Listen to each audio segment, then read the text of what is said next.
വിവാദങ്ങൾക്കിടെ കോൺഗ്രസ് നേതാവായിരുന്ന പി.ടി. മോഹനകൃഷ്ണൻ അനുസ്മരണ സമ്മേളനത്തിൽ ഗവർണർ ആരിഫ് മുഹമ്മദ് ഖാൻ പങ്കെടുത്തു. മലപ്പുറത്തെ കോൺഗ്രസിലെ ഒരു വിഭാഗം നേതാക്കൾ പരിപാടി ബഹിഷ്കരിച്ചു.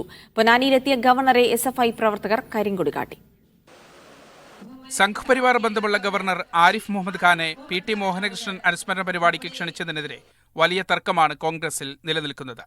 AP. Anilkumar MLA, DCC president VS. Joy അടക്കമുള്ള നേതാക്കൾ പരിപാടി ബഹിഷ്കരിച്ചു. പരിപാടി നടക്കുന്ന പൊന്നാനി എരമംഗലത്ത് CPM SFI പ്രവർത്തകർ ഗവർണർക്ക് നേരെ കരിങ്കൊടി കാട്ടി. പ്രതിഷേധിച്ചവരെ കടുത്ത ഭാഷയിലാണ് governor വിമർശിച്ചത്. How a party which is responsible for maintaining law and order in the state, its own members go on roads and create disruption and threaten the law and order? ഗായകൻ MG Sreekumar അടക്കമുള്ള പ്രമുഖർക്ക് മോഹനേട്ടൻ സ്മാരക charitable trust ഏർപ്പെടുത്തിയ അവാർഡുകൾ വിതരണം ചെയ്തു.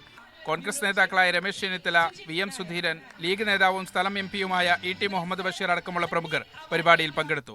മോഹനേട്ടൻ അനുസ്മരണ പരിപാടിയായതിനാൽ മുഖ്യമന്ത്രിയുടെയും ഗവർണറുടെയും പ്രവർത്തനത്തെക്കുറിച്ച് ഒന്നും പറയുന്നില്ലെന്ന് VN സുധീരനും വിമർശിച്ചു.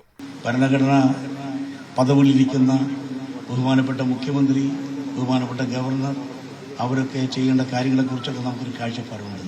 പക്ഷേ ഈ വേദി അതിന് പറ്റുന്നതല്ല. മോഹനേട്ടൻ്റെ വേദിയാണ്. മോഹനസ്പർശം വീടിന്റെ താക്കോൽ ദാനവും നടന്നു. മീഡിയ 1 മലപ്പുറം.